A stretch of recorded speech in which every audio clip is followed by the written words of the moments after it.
നമസ്കാരം. നമ്മൾ ഈ ക്ലാസ്സിൽ ഡിസ്കസ് ചെയ്യാൻ പോകുന്നത് പ്രധാനപ്പെട്ട രണ്ട് ഫംഗ്ഷനുകൾ. നിങ്ങൾ ഫസ്റ്റ് ഇയറിൽ കണ്ട ഫംഗ്ഷനുകൾ തന്നെയാണ്. നമുക്ക് ഈ വർഷമെന്നല്ല, മാത്തമാറ്റിക്സിൽ സാധാരണയായി ഉപയോഗിക്കുന്ന രണ്ട് പ്രധാനപ്പെട്ട ഫംഗ്ഷനുകളാണ്. ആ ഫംഗ്ഷനുകളെക്കുറിച്ചൊരു ചെറിയ ഡിസ്കഷൻ മാത്രമാണ് ഈ ക്ലാസ്സിൽ ചെയ്യാൻ പോകുന്നത്. അതിൽ ആദ്യത്തേത് എക്സ്പോണൻഷ്യൽ ഫംഗ്ഷനാണ്. എക്സ്പോണൻഷ്യൽ ഫംഗ്ഷൻ പറയുന്നതിന് മുമ്പ് നമ്മൾ ഒരു കാര്യം പഠിക്കേണ്ടതുണ്ട്. എന്താണ് ഒരു എക്സ്പോണൻഷ്യൽ നമ്പർ? എക്സ്പോണൻഷ്യൽ നമ്പർ എന്ന് പറഞ്ഞാൽ the sum of the infinite series 1 plus 1/1 factorial plus 1/2 factorial plus 1/3 factorial plus etcetera. ഈ സീരീസ് ഇതൊരു ഇൻഫിനിറ്റ് സീരീസ് ആണ്. ഈ ഇൻഫിനിറ്റ് സീരീസ് ആണെങ്കിലും ഇത് അങ്ങോട്ട് പോകുന്നതോറും ടേംസിൻ്റെ വാല്യൂ കുറഞ്ഞു വരികയാണ്. അപ്പോൾ ഇൻഫിനിറ്റ് നമ്പർ ഓഫ് ടേംസ് ഉണ്ടെങ്കിലും കുറേ അങ്ങോട്ട് കഴിയുമ്പോൾ ടേംസ് വളരെ ചെറുതാവുകയും ഈ സീരീസിൻ്റെ ഒരു സം ഉണ്ടാവുകയും ചെയ്യും. ഈ സമ്മിനെയാണ് നമ്മൾ എക്സ്പോണൻഷ്യൽ നമ്പർ ഇ എന്ന് വിളിക്കുന്നത്. ഈ ഇയുടെ അപ്രോക്സിമേറ്റ് വാല്യൂ എന്ന് പറയുന്നത് 2.718. കറക്റ്റ് 2.718 അല്ല, 2.7182818 എക്സെട്ര എന്ന് പോകുന്ന ഒരു അവസാനിക്കാത്ത എന്നാൽ ഡിജിറ്റുകൾ ആവർത്തിക്കാത്ത ഒരു ഡെസിമലാണ്. ഇതൊരു റാഷണൽ നമ്പറാണ്. മാത്തമാറ്റിക്സിൽ വളരെയധികം പ്രാധാന്യമുള്ള ഒരു നമ്പറാണ് ഈ എക്സ്പോണൻഷ്യൽ നമ്പർ എന്ന് പറയുന്നത്. വളരെ വളരെ ഇമ്പോർട്ടൻ്റ് ആയിട്ടുള്ള ഒരു നമ്പറാണ്. ഇനി മറ്റൊന്ന് 1 plus x by 1 factorial plus x square by 2 factorial plus x cube by 3 factorial plus etcetera. ഈ സമ്മിനെയാണ് നമ്മൾ എക്സ്പോണൻഷ്യൽ ഫംഗ്ഷൻ എന്ന് വിളിക്കുന്നത്. ഇ റേസ്ഡ് ടു എക്സ് എന്ന് ഡിനോട്ട് ചെയ്യും. ജനറലി എക്സ്പോണൻഷ്യൽ ഫംഗ്ഷൻ എന്ന് പറയുമ്പോൾ എ റേസ്ഡ് ടു എക്സ് എന്ന് പറയും. എ റേസ്ഡ് ടു എക്സ് വേറെ എ ഈസ് എ കോൺസ്റ്റൻറ്റ്, അതിനാണ് നമ്മൾ എക്സ്പോണൻഷ്യൽ ഫംഗ്ഷൻ എന്ന് വിളിക്കുക. പക്ഷേ ഇതിൽ തന്നെ ഒരു പർട്ടിക്കുലർ ഈ എന്ന നമ്പർ ഉപയോഗിച്ചിട്ടുള്ള ഫംഗ്ഷൻ, ആ ഫംഗ്ഷന് വളരെയധികം പ്രാധാന്യം മാത്തമാറ്റിക്സിൽ ഉണ്ട്. അത്തരം ഒരു ഫംഗ്ഷനെയാണ് നമ്മൾ ഒരു ഈ എക്സ്പോണൻഷ്യൽ എന്ന പേര് കൊടുത്തിരിക്കുന്നത്. മാത്തമാറ്റിക്സിൽ വളരെയധികം ഇമ്പോർട്ടൻ്റ് ആയിട്ടുള്ളൊരു ഫംഗ്ഷനാണിത്. മാത്രമല്ല ഈ ഫംഗ്ഷൻ്റെ ഒരു പ്രത്യേകത, ഇവിടെ എക്സിന് ഏത് വാല്യൂ വേണമെങ്കിലും ആകാം, എക്സിന് എന്ത് വാല്യൂ ആകാം. പക്ഷേ എക്സ് എന്ത് വാല്യൂ വന്നാലും ഇറേസ് ടു എക്സ് പോസിറ്റീവ് ആയിരിക്കും. അത് എക്സ്പാൻഷൻ കാണുമ്പോൾ തന്നെ അറിയാം. 1 plus x by 1 factorial plus x square by 2 factorial എല്ലാം പോസിറ്റീവ് ടേംസ് ആണ്. ആഡ് ചെയ്ത് കിട്ടുന്നത് തീർച്ചയായും തീർച്ചയായും ഒരു പോസിറ്റീവ് നമ്പർ തന്നെ ആയിരിക്കും. അതുകൊണ്ട് ഇറേസ് ടു എക്സ് എല്ലായ്പ്പോഴും പോസിറ്റീവാണ്, ഒരിക്കലും സീറോയോ നെഗറ്റീവോ ആകില്ല. അപ്പോൾ അതുകൊണ്ട് തന്നെ നമ്മൾ ആ ഇറേസ് ടു എക്സിനെ കുറിച്ച് പറയുമ്പോൾ നമ്മൾ ഫംഗ്ഷനെ കുറിച്ച് പഠിച്ചിട്ടുണ്ട്. ഫംഗ്ഷനിൽ എക്സിന് കിട്ടാവുന്ന വാല്യൂസിൻ്റെ സെറ്റാണ്, എക്സിന് എടുക്കാവുന്ന വാല്യൂസിൻ്റെ സെറ്റ് ഡൊമൈൻ എന്നും എഫ് എക്സിന് വരാവുന്ന വാല്യൂസിൻ്റെ സെറ്റ് റേഞ്ച് എന്നും പഠിച്ചിട്ടുണ്ട്. നമ്മൾ കഴിഞ്ഞ വർഷം പഠിച്ചതാണ്. അപ്പോൾ ഇവിടെ എക്സിന് എന്ത് വാല്യൂ എടുക്കാം എന്ന് പറഞ്ഞാൽ ഈ ഫംഗ്ഷൻ്റെ ഡൊമൈൻ 6 ആണ്, സെറ്റ് ഓഫ് റിയൽ നമ്പേഴ്സാണ്. പക്ഷേ ഇറേസ് ടു എക്സിന് പോസിറ്റീവ് വാല്യൂ മാത്രമേ പറ്റൂ. ദാറ്റ് മീൻസ് അതിൻ്റെ ഇറേസ് ടു എക്സിൻ്റെ റേഞ്ച് R+ ആണ്. കൂടുതൽ അതിനെക്കുറിച്ച് എൻ്റെ ഗ്രാഫുകളെ കുറിച്ചൊക്കെ പറയേണ്ടതുണ്ട്, അതിലേക്കൊന്നും കൂടുതൽ കടക്കുന്നില്ല.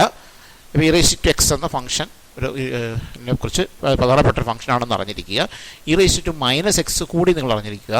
ഇറേസ് ടു മൈനസ് എക്സ് വന്നാൽ it is 1 minus x by 1 factorial plus x square by 2 factorial minus x cube by 3 factorial. അത് എളുപ്പമാണ്. നിങ്ങളിവിടെ ഈ എക്സിൻ്റെ സ്ഥാനത്ത് ഇറേസ് ടു മൈനസ് എക്സ് എന്ന് കൊടുത്താൽ അറിയാം, ഇവിടെ മൈനസ് എക്സ് ആവും.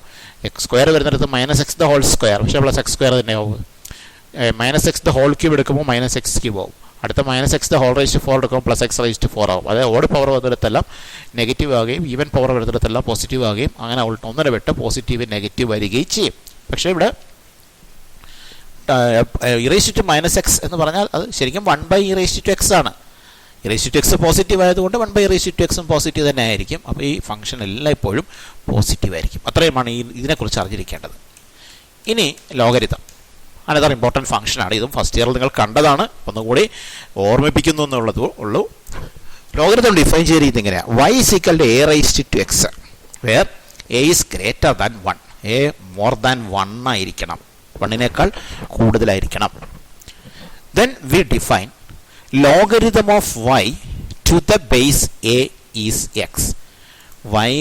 y equal to a raised to x ആണെങ്കിൽ logarithm of y to the base a is x. അതിങ്ങനെ എഴുതും: log y to the base a. to the base a താഴെ കാണിക്കും. log y to the base a x. അപ്പോൾ log y to the base a x ആണെന്ന് പറഞ്ഞാൽ അതിൻ്റെ അർത്ഥം a raised to x എടുത്താൽ y കിട്ടുന്ന. അപ്പോൾ വൈയുടെ ലോഗരിതം ടു ബേസ് എ എന്താണെന്ന് ചോദിച്ചാൽ എയുടെ ഏത് പവർ എടുക്കുമ്പോഴാണോ ആൻസർ വൈ ആവുന്നത്, എ റേസ് ടു എന്ത് വാല്യൂ എടുക്കുമ്പോഴാണോ ആൻസർ വൈ ആകുന്നത്, ആ value A raise to X എടുക്കുമ്പോഴാണ് വൈ ആവുന്നത്. അപ്പോൾ വൈയുടെ ലോഗരിതം ടു ദ ബേസ് എന്ന് പറയുന്നത് എക്സ് ആണ്. ഇവിടെ എ ഗ്രേറ്റർ ദാൻ 1 ആയിരിക്കണമെന്ന് പറഞ്ഞു. ദാറ്റ് മീൻസ് ലോഗരിതത്തിൻ്റെ ബേസ് എപ്പോഴും മോർ ദാൻ 1 ആയിരിക്കണം. അതെന്തുകൊണ്ട് എന്നുള്ള ഡീറ്റെയിൽസിലേക്കൊന്നും നമുക്ക് പോകേണ്ടതില്ല. അതൊക്കെ ഹയർ ക്ലാസ്സുകളിലൊക്കെ നിങ്ങൾ പഠിക്കുന്നെങ്കിൽ പഠിക്കാം. എക്സാമ്പിൾ പറഞ്ഞാൽ 4 cube equal to 64. 4 cube equal to 64 ആകുമ്പോൾ നമ്മുടെ ഡെഫിനിഷൻ അനുസരിച്ച് എന്താണ്, log 64 to the base 4 equal to 3. കണ്ടോ, 64ൻ്റെ ലോഗരിതം ടു ദ ബേസ് 4 ആണ് 3. അങ്ങനെ പറയാൻ കാര്യം 4ൻ്റെ റേസ് ടു 3 എടുത്താൽ 64 ആകും. അതുകൊണ്ട് അങ്ങനെ പറഞ്ഞ. ഇനി 2 റേസ് ടു 6 നോക്കിയേ, അതും 64 ആ. അപ്പോൾ ലോഗ് 64 ടു ദ ബേസ് 2 ആണ് 6. ഒരു എക്സാമ്പിൾ കൂടി, 10 ക്യൂബ് ഈക്വൽ ടു 1000 ആണ്. 10 × 10 × 1000 ആണ്. അപ്പോൾ log 1000 to the base 10 is equal to 3. ഇവിടെ നിങ്ങളൊരു കാര്യം കണ്ടു കാണാം, ലോഗ് 64 ടു ദ ബേസ് 4 3 ആണ്, പക്ഷേ ലോഗ് 64 ടു ദ ബേസ് 2 6 ആണ്. അപ്പോൾ ബേസിന് പ്രാധാന്യമുണ്ട്. 64ൻ്റെ ലോഗരിതം ബേസ് 4 എടുത്താൽ 3ഉം ബേസ് 2 എടുത്താൽ 6ഉമാണ്. അപ്പോൾ ബേസ് പ്രാധാന്യമുള്ളതാണ്, കാരണം ബേസ് മാറുന്നതനുസരിച്ച് ലോഗരിതത്തിൻ്റെ വാല്യൂ മാറും. ഇനി നമ്മൾ ഈ ലോഗരിതം എന്ന സംഭവം നമ്മൾ ആദ്യകാലത്ത് ഉപയോഗിച്ച് തുടങ്ങിയത് കാൽക്കുലേഷൻസ് എളുപ്പമാക്കാൻ വേണ്ടിയിട്ടാണ്. അങ്ങനെ ഉപയോഗിച്ചപ്പോൾ ബേസ് 10 ഉള്ള ലോഗരിതമാണ് ഉപയോഗിച്ചത്. ബേസ് 10 ഉള്ള ലോഗരിതത്തിനെ വിളിക്കുന്ന പേരാണ് കോമൺ ലോഗരിതം എന്ന്. നിങ്ങൾ ലോഗരിതം ടേബിളൊക്കെ എടുത്ത് നോക്കിയാൽ അതിനകത്ത് കാണാം, കോമൺ ലോഗരിതം എന്നൊരു പേജ് കാണാം. അത് ബേസ് 10 ലോഗരിതമാണ്. പക്ഷേ ഫോർ തിയററ്റിക്കൽ പർപ്പസ്, തിയറിയിൽ നമ്മൾ ലോഗരിതം എന്ന് പറയുമ്പോൾ ബേസ് 10 അല്ല, ബേസ് ഇ ആണ്. നമ്മൾ എവിടെ നമ്മൾ ലോഗ് എക്സ് എന്ന് പറഞ്ഞാലും അവിടെ തിയറിയിൽ നമ്മൾ ആ ലോഗ് എക്സ് എന്നുകൊണ്ട് ഉദ്ദേശിക്കുന്നത് log x to the base e ആണ്. ആ ബേസ് എഴുതൂല്ല, ബേസ് എഴുതിയില്ല എങ്കിൽ ബേസ് ഇല്ല എന്നല്ല അർത്ഥം, ബേസ് ഇ ആണ് എന്നാണ് അർത്ഥം. അതാണ് ഓർത്തിരിക്കേണ്ട കാര്യം.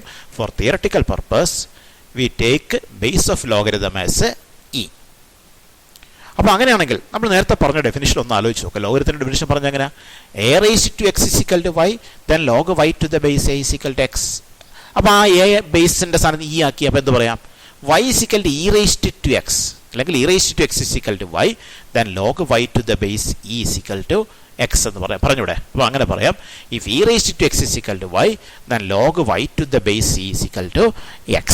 നമ്മൾ log y to the base e എന്ന് എഴുതില്ല, log y എന്ന് മാത്രമേ എഴുതൂ, ആ ബേസ് കാണിക്കില്ല. log y equal to x. അപ്പോൾ ഇത് സംഭവം നമുക്ക് തിരിച്ച് പറയല്ലേ, e raised to x y ആണെങ്കിൽ log y is equal to x എന്ന് പറയാം. തിരിച്ചും പറയാം, log y equal to X ആണെങ്കിൽ A raise to X is equal to Y ആണെന്നും പറയാം. വളരെ ഇമ്പോർട്ടൻ്റ് ആയിട്ടുള്ളൊരു കാര്യമാണിത്, നമുക്ക് പലയിടത്തും ഉപയോഗിക്കേണ്ടി വരുന്നൊരു കാര്യമാണ്. ഇവിടെ ഞാൻ ഒരു കാര്യം കൂടി സൂചിപ്പിക്കാൻ ആഗ്രഹിക്കുകയാണ്. നമ്മൾ ഫസ്റ്റ് ചാപ്റ്ററിൽ ഇൻവേഴ്സ് ഓഫ് എ ഫംഗ്ഷൻ പഠിച്ചു. y is equal to f of x, then x is equal to f inverse of y. ആ ഫംഗ്ഷൻ, ഈ എക്സ്പോണൻഷ്യൽ ഫംഗ്ഷൻ എന്ന് പറയുന്ന ഫംഗ്ഷൻ 1 on 2 ഫംഗ്ഷനാണ്. അത് ഡീറ്റെയിൽസിലേക്കൊന്നും പോകുന്നില്ല. അതിന് ഇൻവേഴ്സ് ഉണ്ട്. y is equal to e raised to x. അത് കാണുമ്പോൾ നിങ്ങൾക്ക് y is equal to f of x എന്ന് ഓർമ്മ വരുത്തില്ലേ. y is equal to e raised to x, that is y is equal to f of x. Then x is equal to log y. x is equal to a function of y. y equal to fx ആണെങ്കിൽ x is equal to f inverse of y. അതല്ലേ ഇവിടെ കാണുന്നത്. അപ്പോൾ ശരിക്കും പറഞ്ഞാൽ എന്ത് പറയാം, logarithmic ഫംഗ്ഷൻ്റെ exponential ഫംഗ്ഷൻ്റെ inverse ഫംഗ്ഷനാണ് ലോഗരിതമിക് ഫംഗ്ഷൻ എന്ന് പറയാം. തിരിച്ചും പറയാം, ലോഗരിതത്തിൻ്റെ ഇൻവേഴ്സ് ഫംഗ്ഷനാണ് ഇ റേസ്ഡ് ടു എക്സ് എന്നും പറയാം. എക്സ്പോണൻഷ്യൽ ഫംഗ്ഷനും ലോഗരിതമിക് ഫംഗ്ഷനും പരസ്പരം ഇൻവേഴ്സ് ഫംഗ്ഷനുകളാണ് എന്നത് കൂടി ഒന്ന് അറിഞ്ഞിരിക്കുക. നമുക്കിപ്പോൾ ജസ്റ്റ് ഈ കാര്യങ്ങളൊന്നും അറിഞ്ഞിരിക്കണം. 1-2 കാര്യങ്ങൾ കൂടി. A raised to 0 is equal to 1. അപ്പോൾ നമ്മുടെ ലോഗരിതത്തിൻ്റെ ഡെഫിനിഷൻ അനുസരിച്ച് നമുക്ക് പറയാം,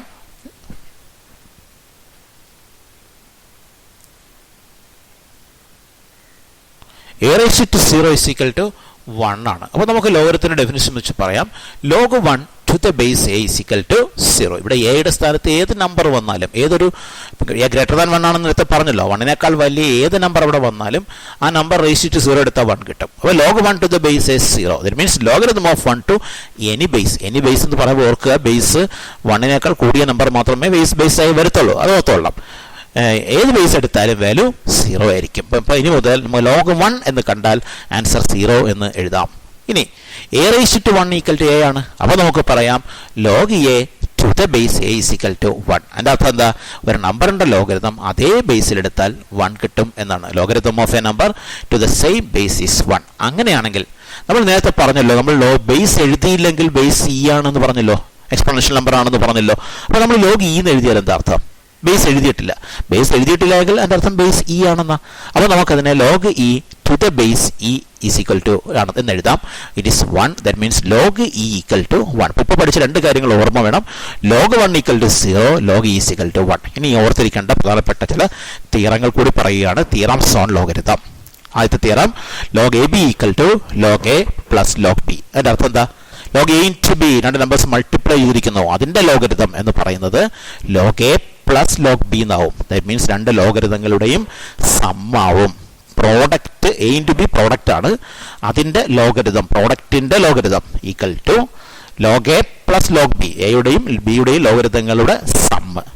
അപ്പോൾ പ്രോഡക്റ്റ് വന്നാൽ ലോഗരിതം എടുക്കുമ്പോൾ ലോഗരിതങ്ങളുടെ സമ്മായി മാറും. Log A by B it is log A minus log B. Quotient വന്നാൽ ന്യൂമറേറ്ററിൻ്റെ ലോഗ് മൈനസ് ഡിനോമിനേറ്ററിൻ്റെ ലോഗ് എന്ന് മാറും. അതായത് കോഷ്യന്റ് വന്നാൽ അത് ലോഗരിതങ്ങളുടെ ഡിഫറൻസ് ആയി മാറും. മൂന്നാമത്തതും ഇമ്പോർട്ടൻ്റ് ആണ്. Log A raised to n, n raised to n വന്നാൽ ഈ എൻ ഇഞ്ഞ് വന്ന് ഇവിടെ പ്രോഡക്റ്റ് ആയിട്ട് മാറും, എൻ ഇൻറ്റു ലോഗ് എ എന്ന് മാറും. നമ്മൾ ഇനി പഠിക്കാൻ പോകുന്ന സെക്ഷനിൽ ഒരുപാട് ഉപയോഗിക്കുന്ന ഒരു റിസൾട്ടാണ് ഇത്. Log A raised to N is equal to N into log A. അടുത്തത്, logarithm of nth root of A is equal to 1/n into log A. For example logarithm of cube root of A എന്നാണെങ്കിൽ 1/3 into log A. അങ്ങനെയാണെങ്കിൽ logarithm of square root of A is equal to 1/2 into log A. Another important result. ഇനി ഇത് ഇത്രയും കാര്യങ്ങളുള്ള. പിന്നെ നമ്മൾ ഓർത്തിരിക്കേണ്ട നേരത്തെ പറഞ്ഞ ലോഗ് 1 ഈക്വൽ ടു 0യും ലോഗ് ഇ ഈക്വൽ ടു 1ഉം ഇത്ര ഓർത്തിരിക്കണം. ഇതിൽ ആ മൂന്നാമത്തെ റിസൾട്ട് നമ്മൾ അടുത്ത സെക്ഷനിൽ വളരെ വ്യാപകമായി ഉപയോഗിക്കുന്നുണ്ട്. Log A raised to n is equal to n into log a raised to n. ആ പവർ വന്ന് മൾട്ടിപ്പിൾ ആയിട്ട് മാറും, പ്രോഡക്റ്റിലേക്ക് മാറും, n into log a എന്ന് മാറും. ഇത്രയും കാര്യങ്ങളാണ് ലോഗരിതമിക് ഫംഗ്ഷനെ കുറിച്ചും എക്സ്പോണൻഷ്യൽ ഫംഗ്ഷനെ കുറിച്ചും പറയാനുള്ളത്. ഇത് നമ്മൾ ഫസ്റ്റ് ഇയറിൽ കണ്ട കാര്യം തന്നെയാണ്. ഫസ്റ്റ് ഇയറിൽ ലിമിറ്റ് പഠിപ്പിച്ച സമയത്ത് ഇതെല്ലാം പറഞ്ഞിട്ടുള്ള കാര്യമാണ്. ഒരു കാര്യം മാത്രമേ പുതിയതായി പറഞ്ഞുള്ളൂ. ലോഗരിതമിക് ഫംഗ്ഷനും എക്സ്പോണൻഷ്യൽ ഫംഗ്ഷനും പരസ്പരം ഇൻവേഴ്സ് ഫംഗ്ഷനുകളാണ് എന്നുള്ള കാര്യം മാത്രമാണ് പുതുതായിട്ട് പറഞ്ഞത്. നമുക്ക് കൂടുതൽ എക്സ്പോണൻഷ്യൽ ഫംഗ്ഷനെ കുറിച്ച് ലോഗരിതമിക് ഫംഗ്ഷനെ കുറിച്ചൊക്കെ ഒരുപാട് കാര്യങ്ങൾ പറയാനുണ്ട്. പക്ഷെ നമ്മുടെ ഒരു സിലബസിൽ അത്രയും ഡീപ്പായിട്ട് പോകേണ്ടതില്ല എന്നുള്ളതുകൊണ്ട് അത്തരം കാര്യങ്ങളൊന്നും തന്നെ പറയുന്നില്ല. ഇത് നമുക്ക് അടുത്ത സെക്ഷൻ പഠിക്കുന്നതിന് സഹായകമായിട്ടാണ് ഈ ഒരു ക്ലാസ് പോസ്റ്റ് ചെയ്തത്. ലോഗരിതമിക് ഡിഫറൻഷിയേഷൻ എന്ന സെക്ഷനാണ് നമ്മൾ ഇനി പഠിക്കാൻ പോകുന്നത്. അതിന് നമുക്ക് ഇതിലെ റിസൾട്ടുകൾ, പ്രത്യേകിച്ച് ഇതിലെ മൂന്നാമത്തെ റിസൾട്ടായ log A raised to n equal to n into log A ആവശ്യമായി വരും. അതിന് വേണ്ടിയിട്ടാണ് ഇത് ചെയ്തത്. Okay, thank U.